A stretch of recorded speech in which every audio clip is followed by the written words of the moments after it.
Às vezes eu sou repetitivo, mas as pessoas entenderem, viúvas, órfãos, né, velhinhos, pessoas pensionistas, deficientes físicos e especiais, pessoas especiais. Esse dinheiro foi roubado de milhões dessas pessoas aos bilhões de reais e isso teve cobertura política.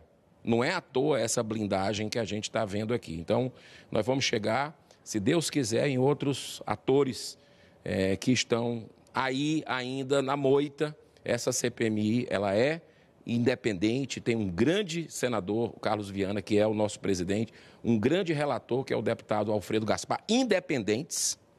E nós vamos aqui combater o bom combate, mesmo a tropa de choque do governo Lula tendo vindo para cá, sem assinar a CPMI, e está dominando as votações. Mas agora não vão ter moral mais, depois dessa operação policial de hoje, de botar digital para blindar mais seu ninguém. Então, que venham mais verdades, né, e que a justiça prevaleça em nosso Brasil. E quais devem ser os próximos passos, então, senador? Próximos passos, eu acredito que é continuar nesse rumo aí, né, para buscar o apoio político aqui dentro. Nós vamos ouvir semana que vem 2 peças importantes que receberam, assim como hoje o Eric, milhões de reais, sem nenhum lastro, né, empresas que receberam dessas associações. Hoje teve aqui esse rapaz de 34 anos, que recebeu quase 7 milhões de reais e não falou nada, mas ficou claro que isso aí, o pai dele, lá do INSS, do Sistema Previdenciário, então um conflito de interesses escandaloso. E a gente está vendo o careca do INSS, com essa World Cannabis, que era um lobista aqui, né, que o Senado proibiu, sabia onde é que ele andou, né, que estava recebendo dinheiro aos montes aí do roubo dos aposentados. Então nós vamos atrás disso tudo, saber esses links políticos, que eu acho que é isso que tem que vir o exemplo de cima e não vem. Né? De cima que eu digo é da casa política, mas graças ao ministro André Mendonça, a gente está conseguindo desbaratar esse esquema e eu acho que mais novidades virão com o trabalho obstinado de quem está aqui. Certo, muito obrigada pela entrevista, boa noite, bom trabalho para o senhor. Boa noite, muita paz. E agora há pouco, quem concedeu uma entrevista coletiva foi o líder da base do governo aqui na CPMI, deputado Paulo Pimenta. Se essa entrevista já estiver no ponto, a gente vai mostrar ela agora. Acompanhe. Foi uma operação que mirou 2 associações, a Conafer, né, e também a CBPA. 2 associações que só conseguiram viabilizar um canal de desconto que foi utilizado para roubar os aposentados, aposentadas e pensionistas durante o governo Bolsonaro. Tanto a Conafer quanto a CBPA são lideradas, né, e ligadas a grupos políticos ligados ao bolsonarismo. E a prisão do Fidelis, do Virgílio, né, a Polícia Federal pediu a prisão do Zé Carlos Oliveira, e foi determinado somente a colocação da tornozeleira eletrônica. O próprio Stefanuto, isso prova aquilo que a gente sempre diz. Quer dizer, todo esse grupo criminoso de servidores do INSS, ele entra para dentro do governo a partir de 2020. E a partir de 2021, 2022, esse esquema ganha a proporção que ganhou e ele foi desbaratado porque a Polícia Federal teve independência para agir. Quer dizer, você vai observar que durante todo o governo Bolsonaro não houve nenhuma ação da Polícia Federal, não houve nenhuma ação da CGU e essa quadrilha está sendo desbaratada. Então hoje é mais um núcleo dessa quadrilha que foi desbaratada, graças a essa ação da Polícia Federal e nós vamos continuar. Né? Existem outros núcleos que ainda precisam ser atingidos e nós queremos que todos eles sejam atingidos e vamos garantir que todo o dinheiro roubado seja devolvido. Nós já temos aí cerca de 3,7 milhões de aposentados, aposentadas, pensionistas que receberam o dinheiro de volta. São mais de 2,5 bilhões de reais que já foram pagos. E é uma determinação do presidente Lula para que todo mundo que foi roubado tenha direito de receber o seu dinheiro de volta.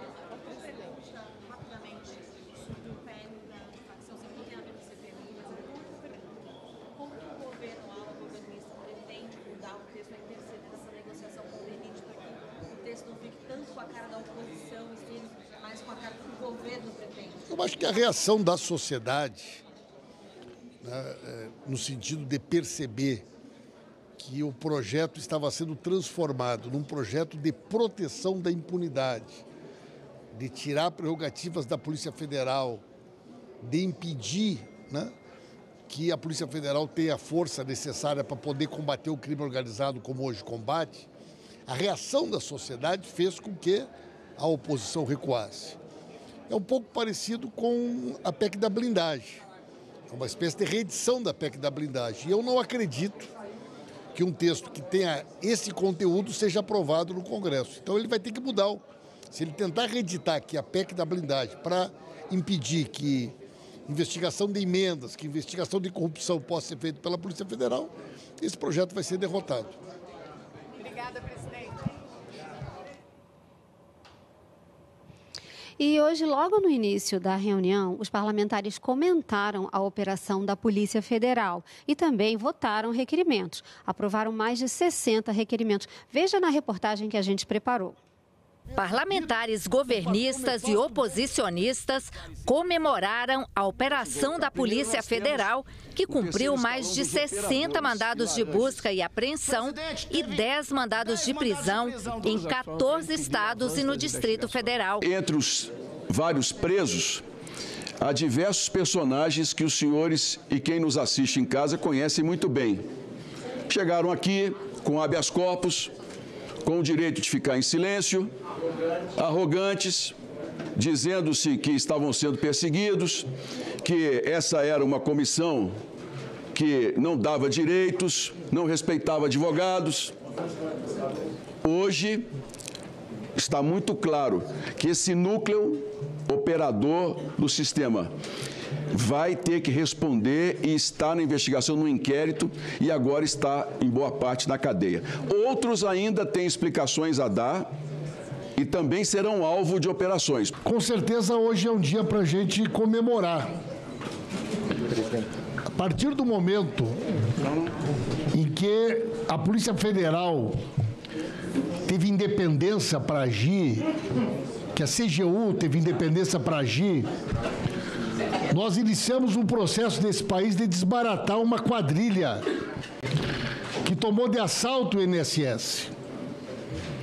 E desde o início, senhor presidente, nós temos sustentado aqui, e esta operação de hoje comprovou isso, que este roubo bilionário não teria sido possível sem que mudanças tivessem ocorrido nas regras do INSS, para que estas entidades fantasmas, para que estas entidades que roubaram os aposentados e aposentadas pudessem agir da maneira que agiram.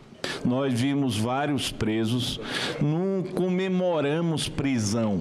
O que nós comemoramos é o fim do ciclo da impunidade. Muitos chegaram aqui arrotando honestidade e agora estão, muitos deles, atrás das grades. Mas deixar bem claro, isso é apenas o início da jornada do fim da impunidade. Ainda tem muita coisa para acontecer.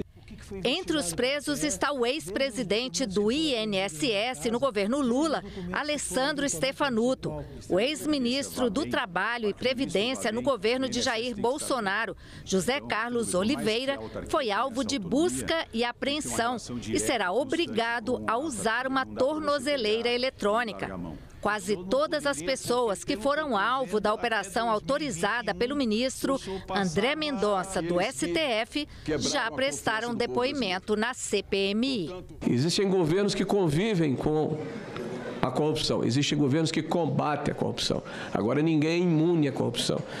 Nós não temos bandido de estimação. Ninguém me ouviu aqui falar, enquanto havia uma crítica, a favor de A ou de B, especificamente, em especial o senhor Oliveira. Vamos verificar o que foi que aconteceu com ele. Se ele tiver culpa, ele tem que pagar por isso. Presidente, CONAFE, o primeiro núcleo foi abordado hoje, o segundo é CBPA. Não entrou no governo atual, não, presidente. Entrou em 2020, as duas. Os ACTs, um foi de 2017, outro de 2020, e o ACT da CONAFE foi renovado em 2022. Presidente, teve 10 mandados de prisão. Dos 10, 9 tem relação com vocês. Segura que o filho é de vocês.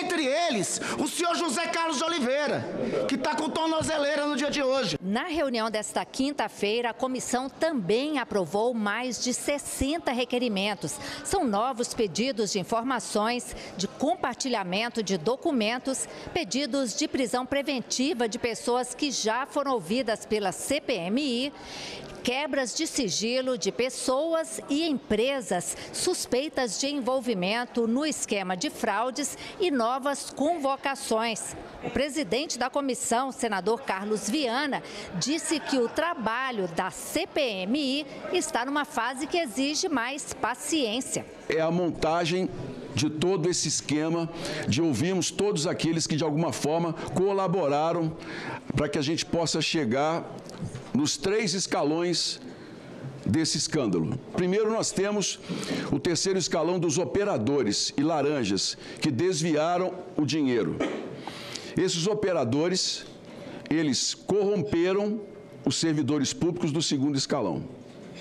E esse 2º escalão só foi mantido de governo para governo, porque há um primeiro formado por políticos e pessoas que estavam no poder ou estão no poder e que colaboraram para que eles permanecessem ali, montando e facilitando o esquema. A próxima reunião da CPMI do INSS vai ser na segunda-feira, dia 17, para ouvir Jucimar Fonseca da Silva, ex-coordenador-geral de pagamentos e benefícios do INSS. Essa reunião está marcada previamente para as 14h30. O horário normal de reunião da CPMI às segundas-feiras é às 16 horas, mas esse depoimento deve ser antecipado para as 14h30, a ser confirmado ainda. Jucimar apresentou um atestado médico para não comparecer, mas ele vai ter que passar por uma perícia médica aqui da equipe de médicos do Senado. Também deve ser na segunda-feira, dia 17, o depoimento do empresário Tiago Schettini. Ele é apontado como facilitador em esquemas investigados e é alvo também de inquéritos conduzidos pela Polícia Federal.